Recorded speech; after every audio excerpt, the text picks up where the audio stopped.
He invented a country that never existed, drew its maps, printed its money, wrote its guidebooks, and then sold it to thousands of real people who packed their bags, said goodbye to their families, and sailed straight into a jungle to die. This is the story of Gregor MacGregor, the man who didn't just lie to investors. He lied to an entire civilization, and got away with it twice. Edinburgh, Scotland. 1786. A boy is born into a family with just enough prestige to be dangerous. The MacGregors were minor nobility. Old name, thin wallet. The kind of family that taught their children that status was everything, but forgot to leave them the money to back it up. Young Gregor learned one lesson early. People don't follow the truth. They follow confidence. At 16, he joined the British Army. Brave, charming, and absolutely obsessed with one thing: being important. But the British Army had a ceiling, and Gregor MacGregor had no interest in ceilings. So in 1811, he sailed to South America. Venezuela was on fire. Simón Bolívar was liberating the continent from Spanish rule. And Gregor MacGregor saw not a war, but an audition. He fought. He impressed. He charmed his way into Bolívar's inner circle. Then he married Bolívar's cousin, Dona Josefa. Suddenly, he wasn't just a minor Scottish soldier anymore. He was family to the liberator of a continent. He gave himself a new title, El Cacique, the prince. Nobody questioned it, because nobody questions a man who speaks with enough certainty. By 1820, MacGregor had led military campaigns across Venezuela, Florida, and the Caribbean. Some successful, some catastrophic. But always, he walked away with his reputation inflated rather than deflated. Because here was his superpower. He wasn't just a soldier. He was a storyteller. And he understood something most people never do. Reality is just the story most people agree on. London, 1820. Post-Napoleonic Europe was drowning in money with nowhere to go. The wars were over. The continent was rebuilding. And wealthy British investors were desperately hunting for the next big opportunity. South America was the answer. New countries, new governments, new resources. Bonds from Colombia, Chile, Argentina were flying off the shelves in London's coffee houses and investment parlors. Every merchant, every banker, every retired army officer wanted a piece of the new world. Gregor MacGregor looked at this frenzy. Looked at his military reputation, looked at his connection to Bolívar, and thought, what if I had my own country? Not a real one, just a convincing one. Introducing the Kingdom of Poyais. MacGregor walked into London society in 1820 and announced that he was the sovereign ruler of a magnificent territory on the coast of Central America, right on the Bay of Honduras. Poyais, he said, was paradise, fertile land that grew crops without effort. A natural harbor perfect for trade ships, a capital city called St. Joseph with paved streets, a cathedral, a bank, and a thriving population of loyal citizens. The climate was perfect, the soil was rich, the natives were friendly, and most importantly, it was open for business. Investors leaned forward, settlers leaned closer, and MacGregor reached into his coat and produced the most dangerous document in financial history, a guidebook. 128 pages, beautifully written, titled Sketch of the Mosquito Shore, including the territory of Poyais, describing the landscape, the culture, the economy, the opportunity, complete with maps, population figures, agricultural output, export projections. It was magnificent. It was detailed. It was completely made up. Every single word. Fabricated. The rivers didn't exist. The capital city didn't exist. The harbor, the cathedral, the bank, the paved streets. None of it. There was no Poyais. There was only jungle, mosquitoes, and disease. But the guidebook felt real. The maps felt real. And MacGregor himself felt real. He dressed the part, spoke the part, lived the part. He rented offices on Downing Street, yes, that Downing Street. He held court in London's finest hotels.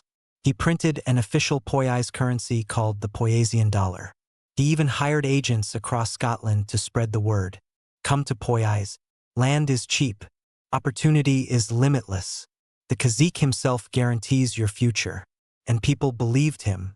Edinburgh solicitor Thomas Strangeways, actually MacGregor in disguise, published additional promotional materials, testimonials from satisfied settlers, trade statistics, government reports from a government that did not exist. The investors came first. Sir, I'd like to purchase Poyasian bonds. What is the yield? 6% annually. Backed by the full resources of the territory. Land grants included for premium investors. And the land itself? 1 shilling and 3p per acre. Fertile, flat, and ready to farm. I have surveyed it personally. You've been there yourself? Many times. It is, without exaggeration, the finest territory in all of Central America. Magnificent. Put me down for £5,000. The bonds sold out. Over £200,000 raised. In today's money, somewhere between $50 and $80 million. But MacGregor wasn't done. Because bonds were one thing, but settlers were something else entirely. If real people actually moved to Poyais, it would add legitimacy. It would silence skeptics. It would make the whole illusion breathe. So he began selling land grants, actual plots, to actual families, who began actually packing. Farmers sold their land. Teachers resigned their posts. Doctors closed their practices. Young couples saw Poyais as their fresh start, their escape, their chance to build something from nothing in the new world. 7 ships were chartered. Over 200 settlers in total across multiple voyages. Families, children, elderly couples, professional people with skills and savings and dreams. They boarded the ships with trunks full of Poyasian dollars, the currency MacGregor had printed, ready to start their new lives. And nobody stopped them. Not the government, not the banks, not a single journalist, because the story was too good, and the man telling it was too convincing. September 1822. The first ship, the Honduras packet, arrives at the Bay of Honduras. 250 settlers stand on the deck. Excited, nervous, searching the coastline for the skyline of St. Joseph, the capital city, the cathedral spire, the harbor master's office. They see nothing, just trees, dense, suffocating jungle pressing right down to the waterline. Clouds of insects rising off the water like smoke. Where is the city? There must be a road. Perhaps we've arrived at the wrong point of the bay. They row ashore in small boats. They hack through vegetation for hours. They find ruins, crumbling remnants of an old British colonial outpost abandoned decades ago. No streets, no cathedral, no bank, no Poyais. The realization hits slowly, then all at once. We've been robbed, but there's nowhere to go. The ship has already left. The next vessel isn't expected for months. They are stranded on a disease-ridden coastline with Poyasian dollars that are worth exactly nothing, and a guidebook describing a city that exists only on paper. The jungle did what jungles do. Malaria came first, then dysentery, then starvation. Settlers who had been solicitors and schoolteachers 3 weeks ago were now digging graves in the mud. Children died. Husbands buried wives. Wives buried husbands. The lucky ones found a passing ship and begged their way back to civilization. Of the roughly 250 settlers across both voyages, over half died. Some estimates say higher. The ones who survived limped back to Britain hollow-eyed, sick and broke. Everything they owned gone. Everything MacGregor had promised, fiction. And where was Gregor MacGregor while his settlers were dying in the jungle? London, hosting dinner parties. When the survivors began returning and the story broke in the British press, the public exploded. Parliament demanded answers. Creditors started screaming. Fraud investigations were opened. MacGregor was arrested in 1823, stood trial, and was acquitted. The jury couldn't agree.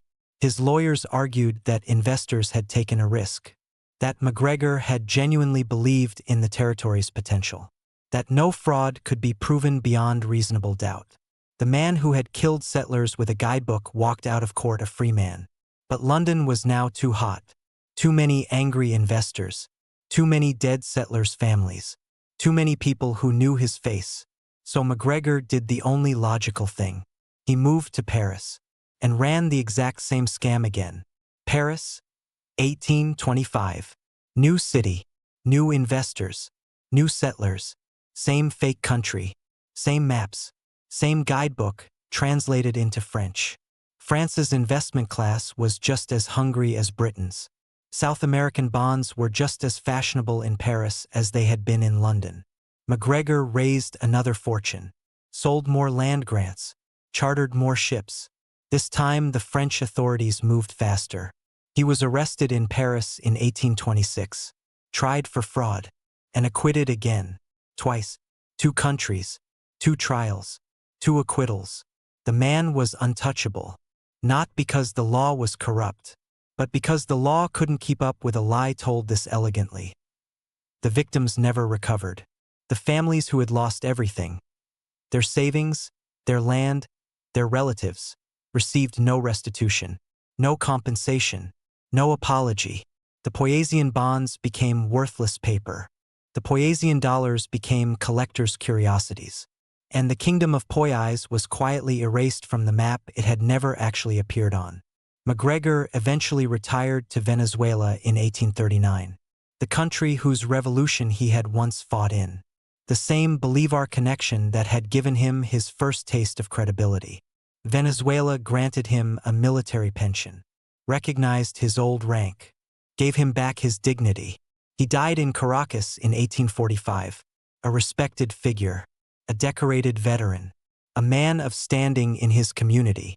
No prison, no punishment, no reckoning. He is buried with full military honors. His grave still exists today. But here's what the history books skim over. Poyais wasn't just a con. It was a system, and systems don't die with their inventors. MacGregor didn't just sell a fake country. He reverse-engineered the entire architecture of trust. He understood that human beings don't invest in assets. They invest in stories. Give people a narrative with enough detail, enough authority, enough social proof, and they will walk onto a ship headed for a jungle and call it opportunity. He printed currency. He published guidebooks. He hired agents. He rented prestigious offices. He created an entire fake bureaucracy complete with its own paperwork. Sound familiar? Because in 1847, just 2 years after MacGregor died, a company called the Mississippi Land Company ran an almost identical scheme in America. In 1920, Charles Ponzi did it with postal reply coupons. In 2001, Enron did it with energy contracts.